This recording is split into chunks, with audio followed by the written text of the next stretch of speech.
ಆಗೋದಿಲ್ಲ. ಮತ್ತೆ ಸ್ವಲ್ಪ ಹೊತ್ತು ಕಷ್ಟಪಟ್ಟು ನೋಡಿದ ನಂತರ ಅವನಿಗೆ ಗೊತ್ತಾಗುತ್ತೆ ಅದು ಶುರ್ಗಿನ್ ಶಿರಾ ಅಂತ.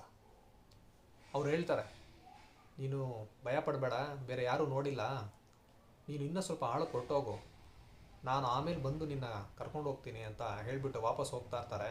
ಆಗ ಅವ್ರ ಎದುರುಗಡೆ ಈ ಸೈನಿಕರೆಲ್ಲ ಬರ್ತಾ ಇರ್ತಾರೆ. ಇವ್ರು ಕೇಳ್ತಾರೆ, ಏನು ಸಿಕ್ಕದ್ನ ಅಂತ. ಇಲ್ಲ, ಎಲ್ಲಿ ಹುಡುಕ್ರು ಸಿಗ್ತಾ ಇಲ್ಲ ಅವನು ಅಂತ ಹೇಳ್ತಾರೆ. ಅವಾಗ ಅವ್ರು ಹೇಳ್ತಾರೆ, ಆ ಮರಗಳನ್ನೆಲ್ಲ ಇಟ್ಟಿದ್ವಲ್ಲ ಅಲ್ಲಿ ಮತ್ತೆ ಹೋಗಿ ನೋಡಿ, ಅವನು ಅಲ್ಲೇ ಇರ್ತಾನೆ, ಇಲ್ಲೆಲ್ಲ ಬರೋಕ್ಕಾಗೋದಿಲ್ಲ ಇಷ್ಟು ದೂರ ಅಂತ ಹೇಳ್ತಾರೆ. ಅವ್ರು ಸರಿ ಮತ್ತೆ ನೋಡೋಣ ಅಂತ ಹೊರಟೋಗ್ತಾರೆ. ಈಗ ಈ ಕಡೆ ಟೆಮುಜಿನ್ ತುಂಬ ಕಷ್ಟಪಡ್ತಾ ಇರ್ತಾನೆ. ಅವನ ಕೈ ಕಾಲೆಲ್ಲ ಮರಗಟ್ಟು ಹೋಗಿರುತ್ತೆ.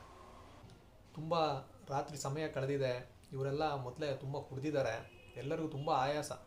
ಸ್ವಲ್ಪ ಹೊತ್ತು ಹುಡುಕಿದ ನಂತರ ಎಲ್ಲರೂ ಸಾಕು ಅಂತ ಬಿಟ್ಬಿಡ್ತಾರೆ. ಸ್ವಲ್ಪ ಸಮಯ ಕಳೆದ ನಂತರ ಶುರ್ಗಿನ್ ಶಿರಾ ಆ ಜಾಗಕ್ಕೆ ಮತ್ತೆ ಬರ್ತಾರೆ. ಅವರೊಂದು ಉದ್ದವಾದ ಒಂದು ಕೋಲನ್ನು ತಂದಿರ್ತಾರೆ. ಅದನ್ನು ಟೆಮೋಜಿನ್ಗೆ ಕೊಟ್ಟು ಅದರ ಸಹಾಯದಿಂದ ಅವನು ಮೇಲ್ಗಡೆ ಬರ್ತಾನೆ. ಯಾರಿಗೂ ಗೊತ್ತಿಲ್ಲದ ಹಾಗೆ ಅವನ್ನ ತನ್ನ ಬಿಡಾರಕ್ಕೆ ಕರ್ಕೊಂಡು ಹೋಗ್ತಾರೆ. ತುಂಬ ಅಪಾಯಕರವಾದ ಪರಿಸ್ಥಿತಿ. ಈ ವಿಷಯ ಯಾರಿಗಾದ್ರೂ ಗೊತ್ತಾದರೆ ಟೆಮೋಜಿನ್ನ ಮಾತ್ರ ಅಲ್ಲ, ಇಡೀ ಶುರ್ಗಿನ್ ಶಿರಾ ಕುಟುಂಬವನ್ನೇ ಅವರು ನಾಶ ಮಾಡ್ತಾರೆ. ಆದರೂ ಶುರ್ಗಿನ್ ಶಿರಾ ಅದನ್ನೆಲ್ಲ ಯೋಚನೆ ಮಾಡದೆ ಟೆಮೋಜಿನ್ನ ತನ್ನ ಬಿಡಾರಕ್ಕೆ ಕರ್ಕೊಂಡು ಹೋಗ್ತಾರೆ. ಅವನ ಬಟ್ಟೆಯನ್ನು ಬದಲಾಯಿಸಿ ಅವನ ಕೈಕಾಲನ್ನೆಲ್ಲ ಉಜ್ತಾರೆ, ಯಾಕಂದರೆ ಕೈಕಾಲನ್ನ ಮರಗಟ್ಟು ಹೋಗಿರುತ್ತೆ ಅವನಿಗೆ.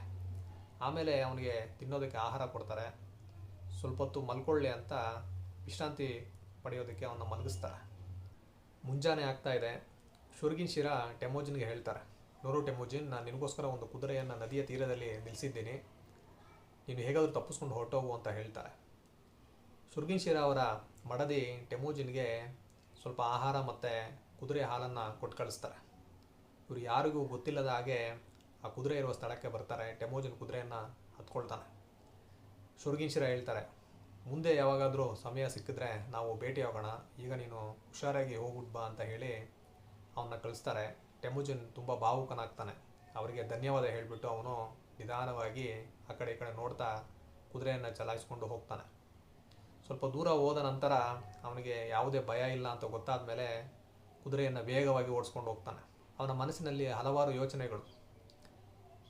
ತನ್ನ ತಾಯಿ ಹೋಲೂನ್ ಮತ್ತು ತನ್ನ ಸಹೋದರರೆಲ್ಲ ಎಲ್ಲಿದ್ದಾರೆ, ಹಳೆ ಜಾಗದಲ್ಲೇ ಇದ್ದಾರಾ, ಅಥವಾ ಈ ಟಾಯ್ಚೂರ್ ಜನಾಂಗದಿಂದ ಅವ್ರಿಗೇನಾದ್ರು ತೊಂದರೆ ಆಯಿತಾ, ಹೇಗೆ ಹುಡ್ಕೋದು ಅಂತ ಹಲವಾರು ಪ್ರಶ್ನೆಗಳು ಅವನ ಮನಸ್ಸಿನಲ್ಲಿ ಓಡ್ತಾ ಇರುತ್ತೆ. ಒಂದೊಂದು ನದಿ ತೀರದಲ್ಲಿ ಟೆಮೋಜಿನ್ ಕುದುರೆಯನ್ನು ವೇಗವಾಗಿ ಓಡಿಸ್ಕೊಂಡು ಹೋಗ್ತಾ ಇದ್ದಾನೆ. ಟೆಮೋಜಿನ್ನ ಜೀವನದಲ್ಲಿ ಮುಂದೆ ಏನಾಗುತ್ತೆ ಅನ್ನೋದನ್ನು ನಾವು ಮುಂದಿನ ವಿಡಿಯೋದಲ್ಲಿ ನೋಡೋಣ. ಅಲ್ಲಿವರೆಗೂ ನಮಸ್ಕಾರ.